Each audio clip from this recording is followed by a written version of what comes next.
நிறைய பேருக்கு புடலங்காய் கூட்டு எப்படி வைக்கிறதுன்னு தெரியாது. இந்த வீடியோவில் புடலங்காய் கூட்டும் புடலங்காய் வச்சுட்டு ஒரு சூப்பரான அட்டகாசமான ஒரு பக்கோடாவும் எப்படி செய்யலான்னு பார்க்கலாம். ஃபஸ்ட்டு நம்ம கூட்டு வச்சுக்கலாம். கூட்டு அப்படின்னாலே பாசிப்பருப்பில் தான் வைக்கணும். அதுதான் நல்லாயிருக்கும். தேவையான அளவு பாசிப்பருப்பை வேக வச்சு வச்சுக்கோங்க. நல்லா பாசிப்பருப்பு வெந்ததுக்கு அப்புறமா கொஞ்சமாக மஞ்சத்தூள் போட்டுக்கோங்க. என்ன சாம்பார் வச்சாலும் சரி, நம்ம மிளகாத்தூளில் மஞ்சள் போட்டு அரைப்போம். இருந்தாலும் மஞ்சள் சேர்த்துக்கோங்க, ரொம்ப நல்லது. நல்ல பாசிப்பருப்பு வெந்ததுக்கு அப்புறமா கொஞ்சமாக மஞ்சத்தூள், அதுக்கேற்ற மாதிரி காரத்துக்கு ஏற்ற மாதிரி மிளகாத்தூள், ஒரு தக்காளி, கொஞ்சம் சின்ன வெங்காயம். தக்காளி சின்ன சைஸாக போட்டுக்கோங்க. நீங்கள் எவ்வளோ கூட்டு வச்சாலும் எவ்வளோ உங்களுக்கு தேவைப்பட்டாலும் தக்காளியை கொஞ்சம் புளிப்பு இருக்கக்கூடாது. அது டேஸ்ட்டுக்கு தான் நம்ம சேர்க்குறோம். அதனால் புளிப்பு இல்லாமல் பார்த்துக்கோங்க. அது கூடவே நைஸாக அரிஞ்சு வச்ச புடலங்காயை சேர்த்துட்டு தேவையான அளவு உப்பு சேர்த்து நல்லா வேக வச்சு ஒரு மூடி போட்டுட்டு நல்லா வேக வச்சு வச்சுக்கோங்க.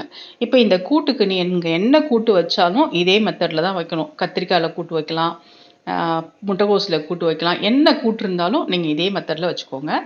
இப்போ நம்ம கூட்டுக்கு கொஞ்சம் தேங்காய், கொஞ்சம் சோம்பு, கொஞ்சம் பெருஞ்சீரகம், மிளகு இதெல்லாம் வச்சு அரைச்சிக்க போகிறோம். எல்லாத்துக்குமே எந்த கூட்டாக இருந்தாலும் இந்த அரைச்சி சேர்த்துக்கோங்க.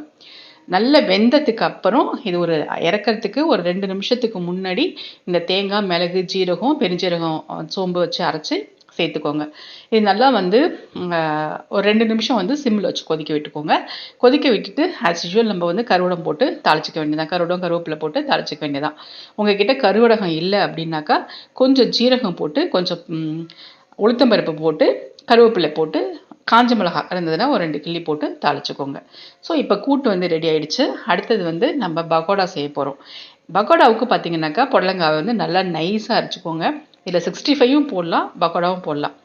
நல்லா நைஸாக அரைஞ்சிட்டு ஒரு 4-5 பெரிய வெங்காயம் அதையும் நைஸாக அரைஞ்சிக்கோங்க. கொஞ்சம் இஞ்சி நைஸாக அரைஞ்சிக்கோங்க. கொஞ்சம் பச்சை மிளகா காரத்துக்கு கொஞ்சம் பச்சை மிளகா நைஸாக அரைஞ்சிக்கோங்க.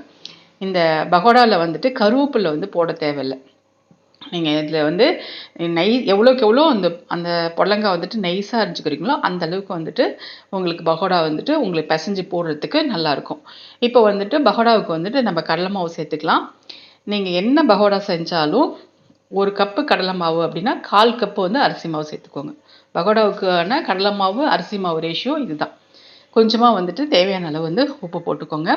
உப்பு போட்டதுக்கு அப்புறம் என்ன பண்ணணுன்னாக்கா நல்லா பசிச்சுக்கோங்க, தண்ணி எதுவும் சேர்க்காம. ஏன்னா புடலங்காயில் தண்ணி விடும், உங்களுக்கு வெங்காயத்துலேயும் தண்ணி விடும். அதனால நல்லா பிசைஞ்சுக்கோங்க. பிசைஞ்சதுக்கு அப்புறம் தண்ணி தேவைப்பட்டுச்சுன்னா கொஞ்சம் கொஞ்சமாக தெளித்து பகோடா மாவு பதத்துக்கு பிசைஞ்சு எடுத்துக்கோங்க.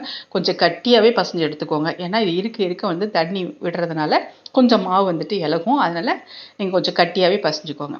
இப்போ கொஞ்சம் கொஞ்சமாக உதுத்து போட்டிங்க அப்படின்னாக்கா அட்டகாசமான ரொம்ப ரொம்ப சாஃப்டான ரொம்ப டேஸ்டியான புடலங்காய் பக்கோடா ரெடி ஆகிடும். ஸோ புடலங்காய் கூட்டும் இந்த வீடியோவில் பார்த்தாச்சு, புடலங்காய் பக்கோடாவும் இந்த வீடியோவில் பார்த்தாச்சு. அப்படியே சப்ஸ்கிரைப் பண்ணிவிட்டு லைக் பண்ண மறந்துடாதீங்க. உங்களுக்கு தெரிஞ்சவங்களுக்கு இதை ஷேர் பண்ணுங்கள்.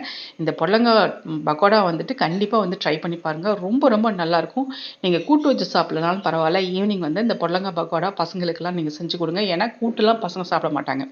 இந்த மாதிரி பக்கோடாவை செஞ்சு கொடுத்தீங்கன்னா எல்லாரும் விரும்பி சாப்பிடுவாங்க. ஸோ இந்த வீடியோ பிடிச்சா லைக் பண்ணுங்கள், ஷேர் பண்ணுங்கள். தேங்க்யூ.